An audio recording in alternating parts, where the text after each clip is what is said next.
Hello and welcome to another episode of Life Telos, his first principle. Today I'd like to talk about something very close to home for all of us. What it feels like to be in sync or out of step with life itself. As I describe this, you might recognize both kinds of feelings in yourself. At a deep physical and emotional level, it feels good to be in sync with how life works and what it requires. We tend to feel deeply alive. Of course. And just as deeply, it can feel generally bad to be out of alignment with life. We tend to feel disconnected, lost, or numb. If you've followed this series, you know that by Life Telos, I don't mean some abstract idea about the purpose of life. Instead, I'm referring to our biological nature, which is the product of eons of evolution. We've been endowed with a large brain capable of abstract reasoning. This has given us many adaptive advantages through a range of ingenious inventions, but it has also allowed us to invent things and reason ourselves into ways of living that depart from what is best for life. I want to talk about what that feels like.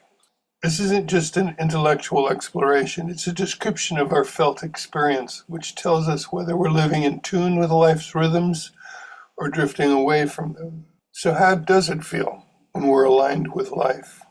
It's not always dramatic. Sometimes it can be subtle, but it might feel like a sense of vitality, an inner current of energy, even when we're tired, like a fire in the belly. It could literally feel like a positive ball of energy in your belly, giving you a raw feeling of motivation. When we're in sync with life, we tend to feel that our actions are in harmony with our values. A feeling of being whole, authentic, in integrity, and internally connected, not at war with ourselves or masquerading to the world. It can be a sense of confidence about being where we need to be, and that we're doing what needs doing. This in contrast to a restless feeling that we should be somewhere else and doing something else, even when we don't know what that might be. It's a feeling of connection to other people, to nature, to our work, and to something larger than ourselves that we're a part of. Being aligned with life gives us a sense that our lives are meaningful. No matter how hard they may be, even in struggle, we feel connected to a bigger story and that our lives matter. And sometimes, alignment with Life Telos brings moments of awe, a sense of sacredness, and a deep feeling of gratitude for simply being alive on a beautiful planet in a miraculous universe. This is not necessarily a religious experience, but it is a deeply felt sense that life is precious, it has value, and that we're a part of it. This could happen while standing beneath the stars, feeling our own smallness and yet our belonging in the universe. Could come from losing ourselves in music, art, or even a deeply meaningful conversation with a friend. It could be a feeling of timeless joy in the presence of someone we love. It sounds like this is all about pleasant feelings, doesn't it? Well, indeed, there is much joy in it. But being aligned with Life Telos isn't the absence of pain.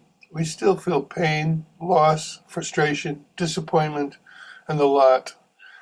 But it's a sense that even our pain belongs somewhere, that it's part of the meaningful arc of our lives, rather than the curse of random chaos, and we don't resent it. And what about misalignment? What does that feel like?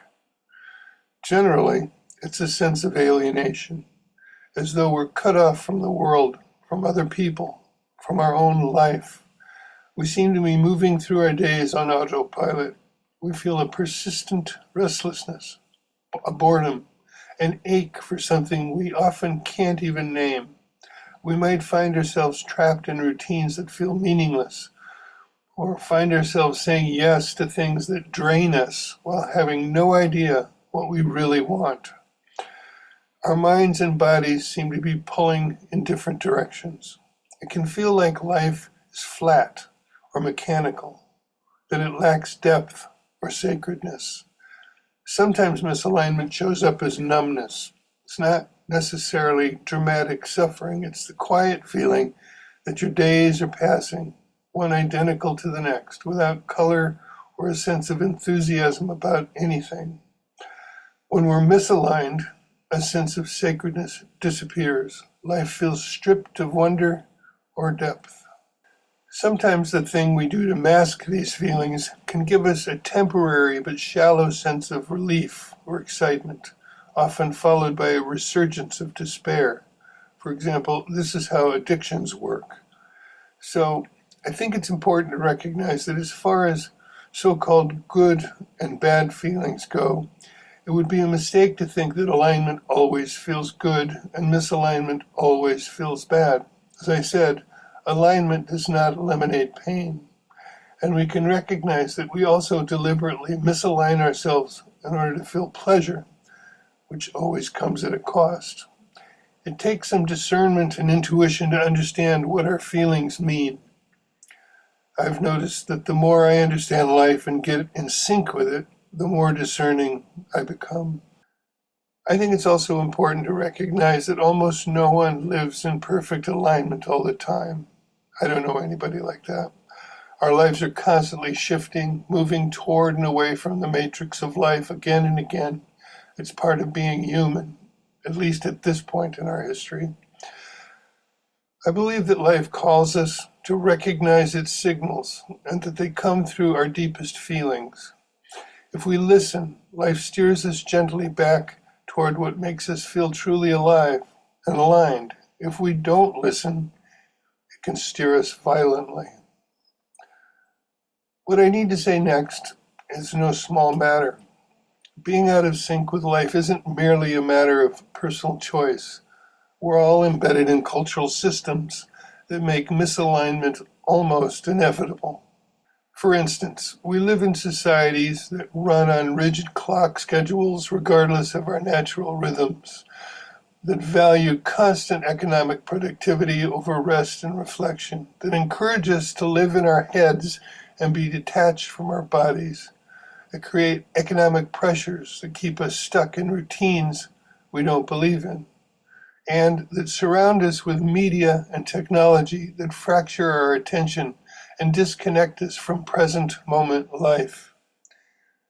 So, if you feel disconnected, it's not simply a personal failing. It's also a sign that your deeper roots to life are in conflict with a human world that often doesn't honor life's natural rhythms. This series, which I've titled Life Telos' First Principles, explores the incredible range of human inventions made possible by our capacity for abstract reasoning, but I take a dialectical view. I also look at the ways these inventions have dissociated us from life and its deeper needs and purposes. The consequences of this are and have been profound. If any of what I've described today resonates with you, either the joy of alignment or the ache of misalignment, I'd love for you to join me in my explorations. I believe that knowing more about life and the impact of human inventions, for better or worse, can provide a way to understand the various ways that we suffer compared to other animals, and a way to address it. If you've ever wondered how it feels to be in sync or out of step with life and why, it's worth exploring these questions further, because understanding these feelings might be the first step toward a life that feels deeply rooted, alive, and meaningful. Thanks for watching, and thanks for your willingness to think and feel deeply. May you find moments this week that remind you of life's natural rhythms and bring you back into alignment. Until next time, take care of yourself and each other. Bye for now.